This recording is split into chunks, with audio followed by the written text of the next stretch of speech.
This is the book I wish I had nearly 20 years ago when I first started my business. While I am neither a therapist nor an academic scientist, I am intensely curious. Why do people do what they do? Why don't people do the things they know they should?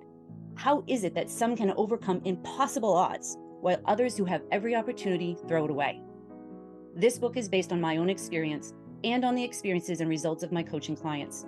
It includes decades of psychological research on how we change our mindsets and behaviors, coupled with data from over 2 million sales professionals on what it takes to be successful in sales without being, as Daniel Pink writes in To Sell is Human, pushy, slimy, or sleazy.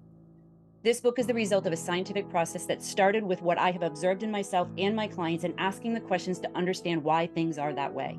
But I'm not a scientist, nor do you need to be one to understand and apply these principles.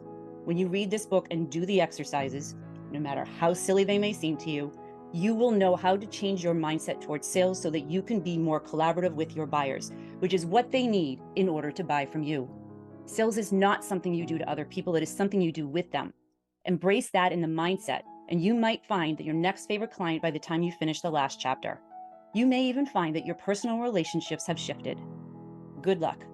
Or not.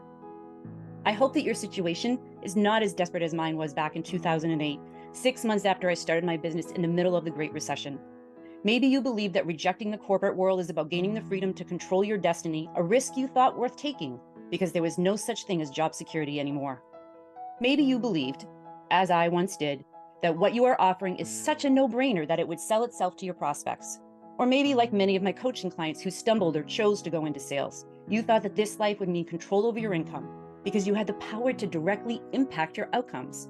Sure, you knew it wouldn't be easy, but did you know how much it would mess with your head? How it would leave your heart racing when the only thing you want to do is sleep?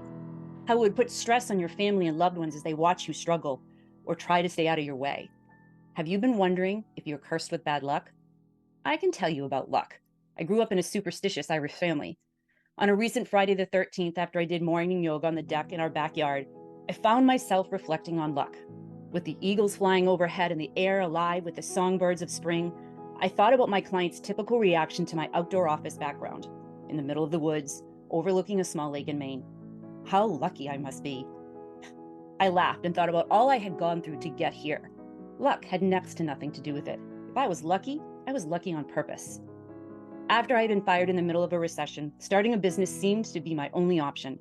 But with no savings, few contacts, 2 kids, and 2 mortgages, the odds were stacked against me. Luck was not on my side. Then our tenants stopped paying their rent because, like me, they had been laid off. Then the banks never responded to the short sale they initially agreed to, and then foreclosure. To rebound from all of that, I had to face up to some things, and fast.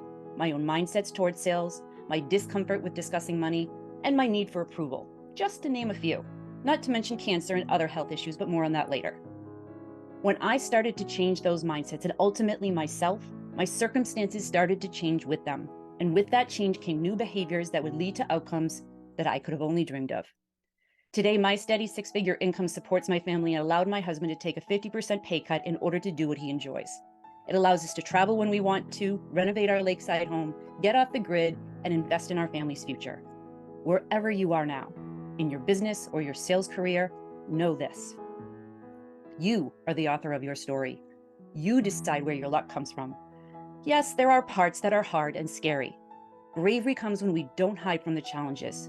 My hope is that when you read and do the exercises in this book, you will know what is getting in your way of your success, how to change it, and what to do with your buyers to apply it.